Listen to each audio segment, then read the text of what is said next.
بسم اللہ الرحمن الرحیم۔ السلام علیکم میرے پیارے دوستوں یہ بات ہے حضرت اسماعیل علیہ السلام کے وقت کی، جب لوگ اونٹوں پر سفر کرتے تھے، جب راتوں میں صرف چاند اور ستاروں سے راستے دیکھے جاتے تھے۔ اس سمے انسانوں کے دلوں میں ڈر بھی تھا، گھمنڈ بھی اور اندھ وشواس بھی۔ لوگ پتھروں کی پوجا کرتے تھے، ان سے دعا مانگتے تھے، ان کے آگے سجدہ کرتے تھے اور سوچتے تھے کہ یہ مورتیاں ہماری قسمت بدل دیں گے۔ لیکن اسی دنیا میں ایک اللہ کے ایسے نبی تھے جو صرف اللہ کے سوا کسی کی عبادت نہیں کرتے تھے۔ ان کا نام تھا حضرت ابراہیم علیہ السلام، اور یہی سے شروع ہوتی ہے بقرعید کی اصلی کہانی۔ چھوٹے پر ہی حضرت ابراہیم علیہ السلام لوگوں سے بہت الگ تھے۔ جب لوگ مورتیوں کے سامنے جھکتے تو وہ چپ چاپ آسمان کو دیکھا کرتے تھے۔ ایک دن انہوں نے اپنے والد سے پوچھا، ابا جان، یہ پتھر کی مورتیاں ہماری مدد کیسے کر سکتی ہیں؟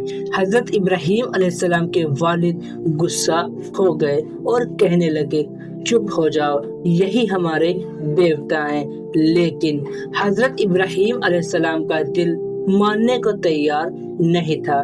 راتوں میں وہ آسمان کو دیکھتے، پہلے تاروں کو دیکھا اور کہنے لگے، کیا یہی میرا رب ہے؟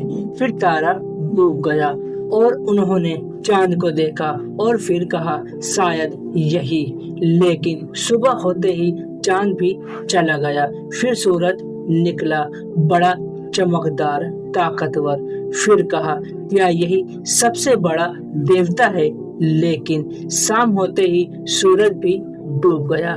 حضرت ابراہیم علیہ السلام سمجھ گئے، جو خود غائب ہو جائے وہ اس پوری کائنات کا رب کیسے ہو سکتا ہے؟ حضرت ابراہیم علیہ السلام کہنے لگے، میرا رب تو وہ ہے جس نے پوری دنیا بنائی۔ اور حضرت ابراہیم علیہ السلام صرف ایک ہی اللہ کو مانتے تھے جو پورے کائنات کا رب ہے۔ اس سمے ایک بہت گھمنڈی راجا تھا جس کا نام نمرود تھا۔ وہ خود کو رب کہلواتا تھا، لوگ اس سے ڈرتے تھے۔ لیکن حضرت ابراہیم علیہ السلام نے اس کے سامنے بھی سچ بولا، اور حضرت ابراہیم علیہ السلام کہنے لگے، میرا رب وہ ہے جو زندگی دیتا ہے اور موت بھی۔ نمرود غصے میں کانپ اٹھا۔ اس نے کہا، اگر ایسا ہے تو میں تمہیں زندہ جلا دوں گا۔ پورا شہر ایک جگہ جمع ہوا، بہت بڑی آگ جلائی گئی، اتنی بڑی کہ لوگ اس آگ کے پاس جانا بھی نہیں چاہتے تھے۔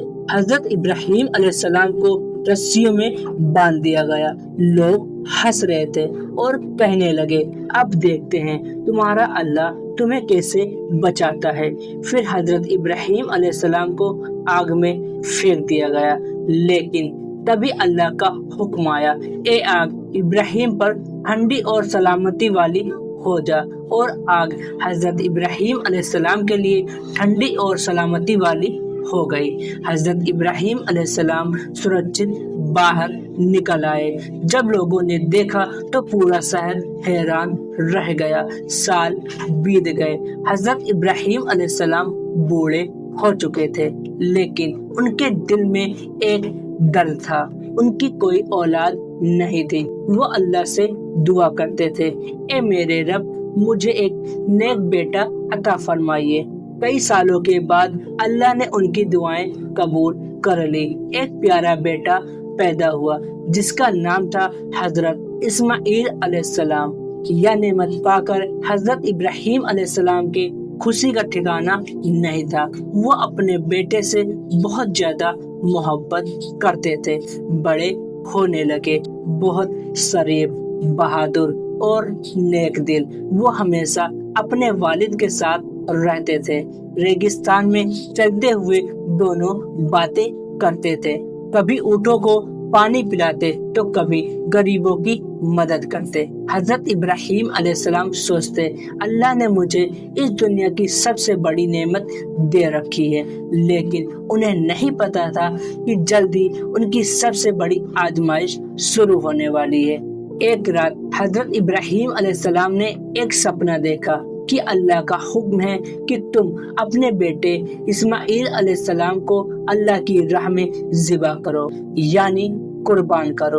دوستو ذرا سوچئے، ایک باپ کو اپنے بیٹے سے کتنی زیادہ محبت ہوتی ہے، اور دوستو نبیوں کا خواب سچ ہوتا ہے۔ اور اس کے بعد حضرت ابراہیم علیہ السلام اللہ کی رضا کے لیے اپنے بیٹے حضرت اسماعیل علیہ السلام کو قربان کرنے کے لیے تیار ہو گئے۔ صبح ہوئی، ریگستان میں ہلکی ہوا چل رہی تھی۔ حضرت ابراہیم علیہ السلام اپنے بیٹے حضرت اسماعیل علیہ السلام کے پاس گئے۔ ان کی آواز کانپ رہی تھی۔ انہوں نے کہا، بیٹا، میں نے ایک خواب دیکھا ہے کہ میں تمہیں اللہ کی راہ میں قربان کر رہا ہوں۔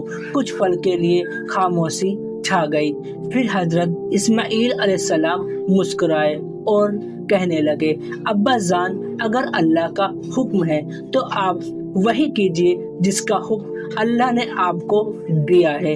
انشاءاللہ آپ مجھے صبر کرنے والوں میں پائیں گے۔ یہ سن کر حضرت ابراہیم علیہ السلام رو پڑے۔ آج دنیا نے دیکھا، ایک بیٹا اپنے پتا کے لیے نہیں، اللہ کے لیے اپنی جان دینے کو تیار ہے۔ جب دونوں قربانی کی جگہ جا رہے تھے، تبھی شیطان وہاں پر آیا اور کہنے لگا، ابراہیم، تمہیں کیا ہو گیا ہے؟ کیا تم اپنے بیٹے کو مار دو گے؟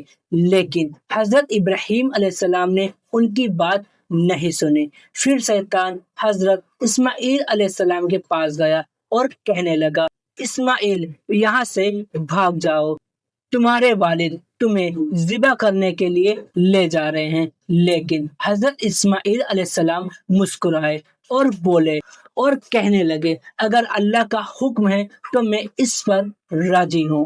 شیطان ہار گیا۔ آخر وہ جگہ آ گئی، ہوا رک گئی، آسمان خاموش ہو گیا۔